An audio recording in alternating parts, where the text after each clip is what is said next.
ఎక్కువగా మీరు చెప్పిన ఆ ప్రాంతం అంతా కూడా మర్డర్స్ అన్ని కూడా సెక్సువల్ రిలేటెడ్గా ఉంటాయి వాస్తవం. ఎక్కువ శాతం సెక్సువల్ జెలసీ వల్లనే అక్రమ సంబంధాలు లేని కారణంతో పట్టుబడితే వాడు ఇక తట్టుకోలేని ఆవేశానికి మీకు పనిచేసిన 7.5 సంవత్సరాలు బాగా మెమరబుల్ కేసు ఉందండి ఇక్కడ. అంటే ఒక సెక్సువల్ జెలసీ కాదు కానీ ఒక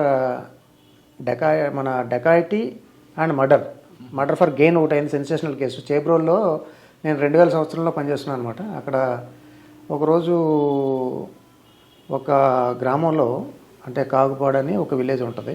ఆ గ్రామంలో ఒక డ్రైనేజ్లో ఒక డెడ్ బాడీ పడి ఉంది అని చెప్పి ఒక ఇన్ఫర్మేషన్ వచ్చింది.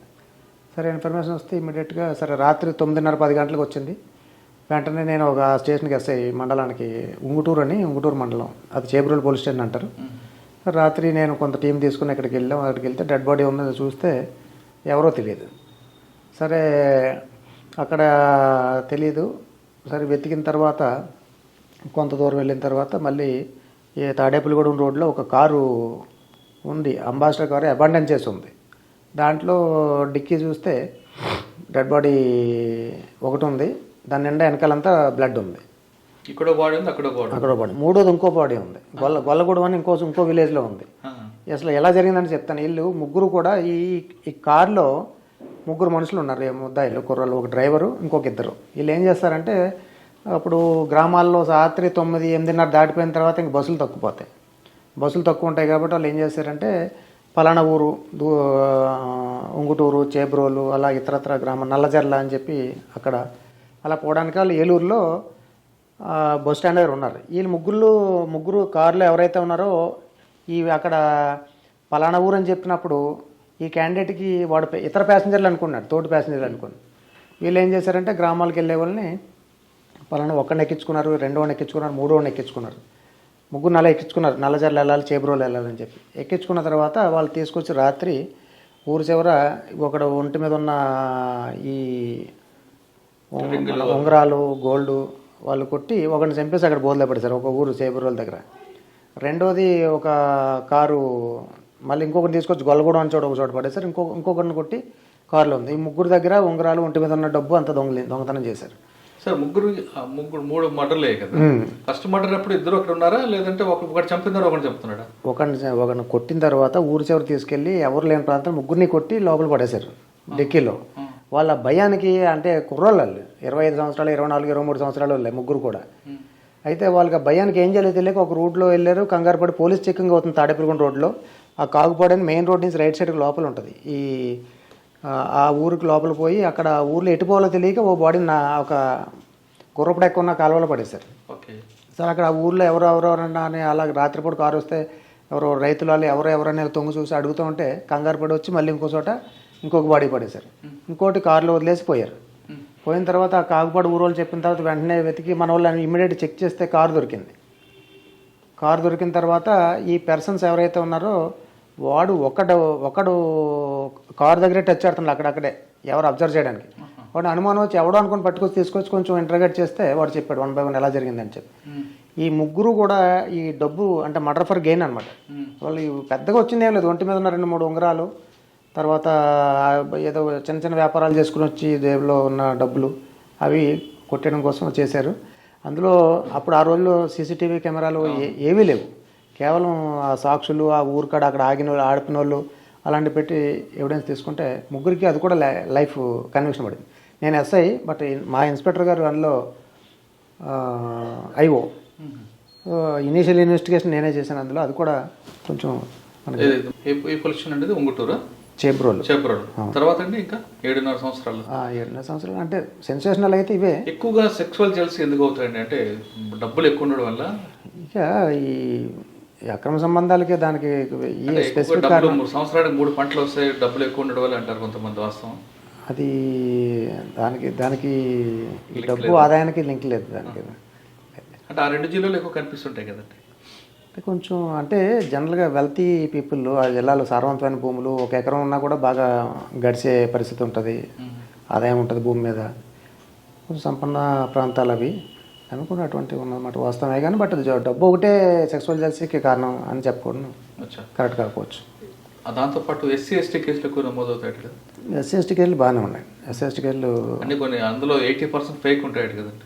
అంటే అన్నీ ఫేక్ అని చెప్పలేము. అన్నీ కదా, కాకపోతే అంటే మనకి అందులో ఎస్సీ యాక్ట్లో ఉన్న ఏంటంటే వాళ్ళు బలహీన వర్గాలు చెందిన వారిని ఏదో రకంగా వాళ్ళని ఆ వేధింపుల నుంచి బయటికి తీసుకురావాలనే కాన్సెప్ట్ తోటి చట్టం రూపొందించబడింది. అందుకే అందులో ఈ ప్రభుత్వం పరిహారం ఇచ్చేది కూడా ఎందుకోసం, ఒక్కొక్క తరహా దానికి అంటే కులదోషం చేస్తే ₹1,00,000 పరిహారం, లేకపోతే మర్డర్ అయింది అనుకోండి ₹4,00,000, గ్యాంగ్ రేప్కి కూడా అలా 8 lakhs అలా ఉంది. అంటే మీరు చెప్పిన అదంతా వాస్తవమే, కానీ అసలు బాధితులు ఎవరు పోలీస్ స్టేషన్ రారు, వాళ్ళని అడ్డం పెట్టి కొంతమంది బ్లాక్మెయిల్ చేయడానికి అంటే కొంత అక్కడక్కడ ఉన్నమాట వాస్తవం. అంటే ఏ కేసులో అయితే మనం అన్నీ ఫాల్స్ అని చెప్పలేము, అలాగని పూర్తిగా ఇదని చెప్పలేము. కొంతవరకు ఫాల్స్ ఉన్నమాట వాస్తవం. ఎక్కడైతే కంప్లైనెంట్ ఫిర్యాదు డైరెక్ట్ పోలీస్ స్టేషన్కి వచ్చి కంప్లైంట్ ఇచ్చి కేసు నమోదు చేయించుకుంటారో అది వాస్తవం ఉంటుంది చాలాసార్లు. ఎప్పుడైతే మధ్యవర్తులు కలుస్తారో, ఇప్పుడు జనరల్ గ్రామాల్లో మండల ఆఫీస్ దగ్గర పోలీస్ స్టేషన్ దగ్గర కొంతమంది పైరవికారులు కాసుకుని ఉంటారు. వీళ్ళు రాగానే కంప్లైంట్ వాళ్ళకి ఎవరైతే టార్గెట్ ఉంటారో లేదా అటువంటి వాళ్ళ మీద కూడా కంప్లైంట్ యాడ్ చేయించి కొంచెం ఎగ్జాజరేట్ చేసి, అంటే కొంచెం ఆ కంటెంట్స్ కొన్ని ఉంటాయి నేరం జరిగిందని కొన్ని యాడ్ చేసి సీరియస్నెస్ పెంచి కంప్లైంట్ ఇప్పిస్తూ ఉంటారు. నేచురల్ దర్యాప్తులో ఆఫీసర్స్ తరువుగా డిఎస్పీ ఆల్రెడీ ఎప్పుడు కొంచెం సీనియర్ అయిన ఆఫీసరే ఉంటాడు కాబట్టి ఇన్వెస్టిగేషన్లో ఫాల్స్ ఇస్తే ఫాల్స్ అని క్లోజ్ చేస్తారు. సార్ అదే ప్రాంతంలో ఎక్కువగా పోలీస్ అంటే కానీ పబ్లిక్లో మంచి రెప్యుటేషన్, ఒక హీరోగా చూస్తారు. ఆ జిల్లాలో ఉత్తరాంధ్ర కానీ మీరు చెప్తున్న గోదావరి జిల్లాలో, కానీ పొలిటికల్ ఇంటర్ఫేర్ వాళ్ళు కూడా ఒత్తిడి అదే ఎక్కువ ఉంటుందా? అంటే ఇప్పుడు నేను పనిచేసిన టైంలో ఇప్పుడు కోటగిరి విద్యాధరరావు గారి ఏరియాలో 2 సంవత్సరాలు పనిచేశాను. చింతలపూడి 2 సంవత్సరాలు.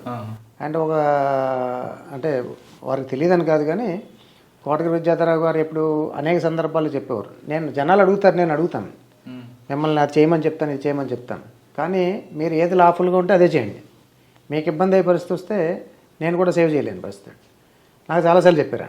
నేను ఒకసారి అప్పుడు అక్కడ చింతలపూడి మండలంలో నేను పనిచేశాను, కోటగిరి విద్యాధరరావు గారి నియోజకవర్గం అది.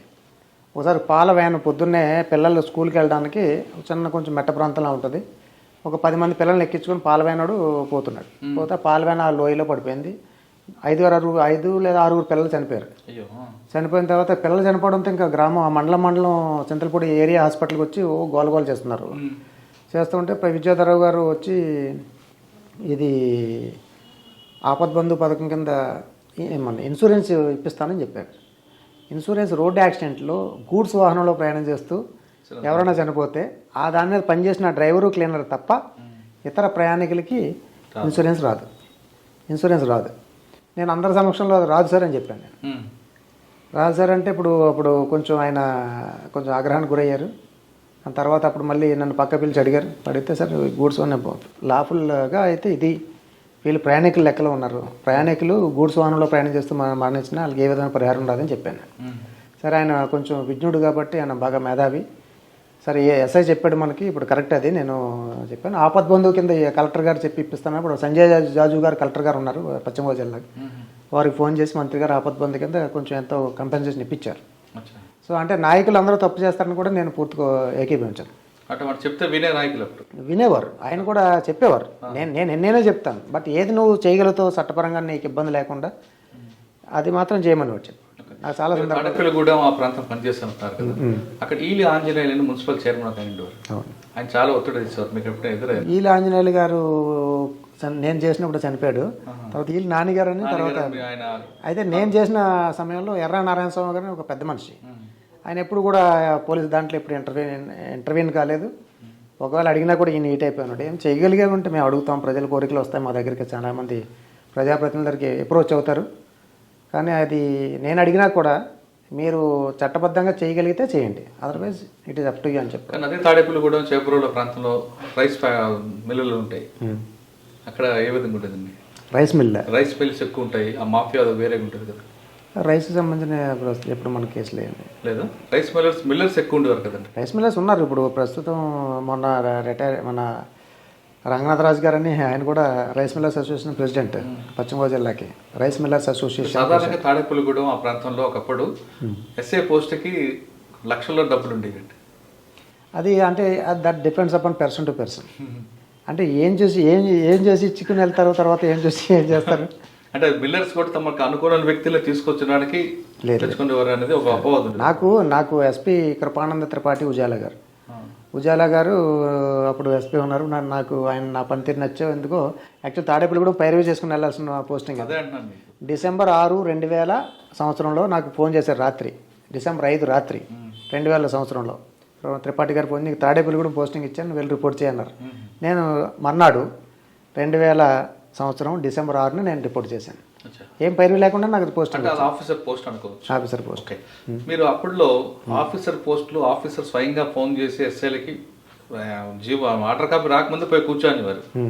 అది క్రమేపీ వచ్చేసరికి అది పొలిటికల్ లెటర్లు తీసుకుంటేనే పోస్టింగ్ వస్తుంది. దాన్ని ఎలా మనం అర్థం చేసుకోవాలి? అంటే ఇప్పుడు పొలిటికల్ పోస్టింగ్ల గురించి అంటే దాని ప్రభుత్వ విధానాల మీద నేను కామెంట్ చేయలేను. కానీ ఒక ఎస్ఐ ట్రాన్స్ఫర్ చేయాలంటే ఒక ఎమ్మెల్యే లెటర్ తీసుకున్న పరిస్థితి వచ్చింది కదా. ఇప్పుడు ఇప్పుడున్న సిస్టమ్ అయితే అది నడుస్తుంది. కానీ అది దానివల్ల ఏమవుతుందంటే ఇప్పుడు ప్రజలకు అవతల ఇప్పుడు సపోజ్ ఉదాహరణకి ఉద్యోగస్తులు శాశ్వతంగా అంటే సర్వీస్ రిటైర్మెంట్ రిటైర్ అయ్యేంత వరకు ఉద్యోగంలో ఉంటారు, పదవిలో ఉంటారు. కానీ సడన్గా ప్రభుత్వం మారిన తర్వాత ఈ వ్యక్తి ఏమవుతాడు, మరి ఎక్కడ పోవాల్సి వస్తుంది? అది ఈ విధానం ఎంతవరకు కరెక్ట్ అనే విషయం పక్కన పెడితే వెళ్ళడం మా తప్పు, ఆడడం కూడా నేను కరెక్ట్ అనుకోవట్లేదు. అంటే ఒక ఆఫీసర్ పోస్టింగ్ చేయాలనుకుంటాం, ఆయన దగ్గర లేకపోతే లోకల్ ఎమ్మెల్యేవో మినిస్టర్ లెటర్ తీసుకున్నాడు, వెళ్ళిన తర్వాత ఆయనకు అనుకూలంగా పనిచేయాల్సి వస్తుంది కదా. అంటే అన్నీ చేయలేరు. ఏ వ్యక్తి అయినా సరే. ఇప్పుడు నేను చెప్పాను ఇంతకుముందు విద్యాధరరావు గారు నాకు చెప్పింది ఏదైనా. అప్పుడు పొలిటీషియన్ వేరు, ఇప్పుడు పొలిటీషియన్ వేరు. అప్పుడు మీరు అర్థం చేసుకున్న పొలిటీషియన్స్ ఉండేవారు అప్పుడు. ఇప్పుడు నా ఉదాహరణ చెప్తాను. నేను 2018 ఆగస్టులో ప్రమోట్ అయిన ఏసీపీగా. అప్పుడు అనిల్ కుమార్ సార్ నాకు ఐజీ ట్రాఫిక్ అంటే అడిషనల్ కమిషనర్ ట్రాఫిక్గా ఉండేవారు. అనిల్ కుమార్ గారు ప్రస్తుతం మొన్నటిదాకా ఇంటెలిజెన్స్ అడిషనల్ ఏసీపీగా ఉన్నారు. సో నేను నా పనితీరు నచ్చి ఉండొచ్చు సార్కి. అయితే ప్రమోషన్ వచ్చిన వెంటనే మీరు చెప్పిన విధంగా ఇప్పుడు ఏమంటారు దాన్ని, ఆ పోస్టింగ్ కావాలంటే లెటర్ తెచ్చుకోవాలన్నారు కదా మీరు. కానీ అనిల్ కుమార్ సార్ నన్ను పిలిచి అప్పుడే ప్రమోషన్ వచ్చింది, నేను కలిశాను. ఆ సార్ కంగ్రాచులేట్ చేశారు, అభినందించారు, మొమెంటో కూడా ఇచ్చారు. మళ్ళీ రాజు నువ్వు ట్రాఫిక్లో ఉంటావా అని అడిగారు. సార్ మీరు తీసుకుంటే అంతకంటే భాగ్యం ఏంటి సార్, ఉంటాను సార్ అని చెప్పాను. వారు నాకు ఆ మాట ఇచ్చి additional DGP law and order Jitender sir అప్పుడు ఆ టైంలో 2018లో నేను జితేందర్ సార్ చెప్తాను వెళ్ళి కలువు అన్నారు. జితేందర్ సార్ దగ్గరికి వెళ్ళి కలిస్తే ఆయన కొంత కూడా నేను ట్రాఫిక్లో అడిషనల్ కమిషనర్గా ఉండగా నేను ఇన్స్పెక్టర్గా పనిచేశాను. సార్ ఏమన్నారంటే నేను కూడా ఓకే, మహేందర్ రెడ్డి గారికి డీజీపీగా ఉన్నారు సార్, వారిని కూడా ఒకసారి కలువు అన్నారు. కలిశాను. జస్ట్ ఒక రోజులో 3 ఆఫీసర్లు కలిశాను. నాకు మన ఏసీపీ ట్రాఫిక్ గోషామాల్ పోస్ట్ వచ్చింది. అంటే అన్నీ జరుగుతాయి అనుకోవట్లేదు నేను. అంటే కొన్ని ట్రాఫిక్ అని కాకుండా లా అండ్ ఆర్డర్ విషయంలో వచ్చారు లెటర్లు అడుగుతున్నారు. ట్రాఫిక్ కూడా మీరు చెప్పిన గోషామాల్ ట్రాఫిక్ అంటే అది కూడా మంచి పోస్ట్ అంటారు. ఒకప్పుడు ఇంపార్టెంట్ పోస్టింగే. కాకపోతే అది మీరు అంటే అన్ని లెటర్లు అనేది కరెక్ట్. తాడేపల్లిగూడెం ఆ ఏరియాలో 7 సంవత్సరాలు పనిచేసిన తర్వాత మళ్ళీ ఇప్పుడు వచ్చారు తెలంగాణకి. నేను అప్పుడు కంబైండ్ అయిపోయేది. అవును, కంబైండ్ అయిపోయి 2006 సంవత్సరంలో నేను మళ్ళీ హైదరాబాద్ తిరిగి వచ్చాను. ఆ టైంలో మోహంతి గారు కమిషనర్గా ఉన్నారు, ఏకే మోహంతి గారు. వారిని కలిసినప్పుడు మళ్ళీ నాకు సిసిఎస్ పోస్టింగ్ ఇచ్చారు. సో సిసిఎస్లో ఆల్మోస్ట్ 2006 నవంబర్లో వచ్చాను నేను. 2007 అంతా ఎస్ఐగానే పనిచేశాను. అప్పుడు ఆర్ఎస్ ప్రవీణ్ కుమార్ గారు డీసీపీగా ఉన్నారు. సో 2008 ఫిబ్రవరి 15న నాకు ఇన్స్పెక్టర్గా ప్రమోషన్ వచ్చింది. ఆ టైంలో సార్ ఆర్ఎస్ ప్రవీణ్ కుమార్ గారు మీరు నేర్చుకుందని చెప్పారు. ఆయన అంత క్రియేటివ్ చూపిస్తారు. ఆయన మీరేం నేర్చుకున్నారు? అంటే ఏ విషయం మీదైనా క్షుణ్ణంగా పరిశీలన చేసి అద్భుతమైన అంటే ఉగ్రవాదుల గురించి కానీ, తర్వాత ఉగ్రవాదుల యొక్క మోడస్ ఆపరాండిస్ కావచ్చు, బ్లాస్ట్ అయినప్పుడు ప్రజల్లో అవగాహన కూడా ఆయనే కారణం. ఆ ఉగ్రవాదం దాని మీద ఫోన్ రింగ్ టోన్ పెట్టించారు. తర్వాత అప్పుడు అదే టైంలో సైబర్ క్రైమ్ గురించి అవగాహన ఉండేది కదా జనాలకి. చాలామందికి ఏమొచ్చినా ఫస్ట్ ఏం చేయాలని ఓపెన్ చేసి చూస్తారు. మనం లింక్లు ఓపెన్ చేసి కావచ్చు, లేకపోతే మెసేజెస్తో ఓపెన్ చేయడం, తద్వారా అనేక రకాల వైరస్లు మన ఫోన్లోకి రావడం కావచ్చు, లేకపోతే సిస్టంలోకి రావడం కావచ్చు, తద్వారా మన ఇన్ఫర్మేషన్ లీక్ అయిపోవడం ఇలా జరిగేది. ఆయన ఒకసారి మీకు గుర్తుందో డిలీట్ అనే సిస్టమ్ ఒక పెద్ద ఉద్యమంలో స్టార్ట్ చేయించాడు. ఏదన్నా మనకు తెలియని మెసేజ్ వస్తే డిలీట్ చేసి ఒకటి తర్వాత మీకు అది కూడా పెట్టాడు కదా రింగ్ టోన్. పోలీస్ ఫోన్ చేస్తే రింగ్ టోన్ వచ్చారు. అనుమానాస్పద వ్యక్తులు కానీ అనుమానాస్పద వస్తువులు కానీ కనబడతాయి. ఆయన కూడా ఒక అద్భుతమైన అంటే అత్యంత మేధో సంపత్తి గల ఆఫీసరు. ఆ టైంలో కూడా మంచి సిసిఎస్కు ఒక మంచి ప్రమోషన్ వచ్చింది. అక్కడ సిసిఎస్లో ఉండగా ప్రమోషన్ వచ్చింది. తర్వాత ఏసీపీ మన ఇన్స్పెక్టర్గా ప్రమోట్ వచ్చాక నారాయణ కూడా ఒక 4-5 నెలలు చేసిన తర్వాత పంజాగుట్ట డిఐ అప్పుడు పోస్ట్ ఖాళీగా ఉంది. అప్పుడు సీఎం గారు వైఎస్ రాజశేఖర రెడ్డి గారు సీఎంగా ఉన్నప్పుడు ఏమంటారు మన ఆ డిఏ పోస్టు సీఎం గారు క్యాంప్ ఆఫీసర్ రక్షణ కోసం కొంచెం ఆ ఏర్పాట్లు చూడాల్సి వచ్చేది. అప్పుడు మల్లారెడ్డి గారు ఇన్స్పెక్టర్గా ఉన్నప్పుడు సో ఎవరు లేరు, సరే యంగ్ ఫెలో కావాలని టక్కున నాకు పంజాగుట్ట డిఏగా వేస్తారు పోస్టింగ్. సో డిఏ డ్యూటీ ఏంటంటే ప్రతిరోజు పొద్దున 5 గంటలకు వెళ్ళిపోయి సీఎం గారు క్యాంప్ ఆఫీస్ దగ్గర విజిటర్స్ ప్రతిరోజు 1000, 1500, 2000, 5000 మంది విజిటర్స్ వచ్చేవారు.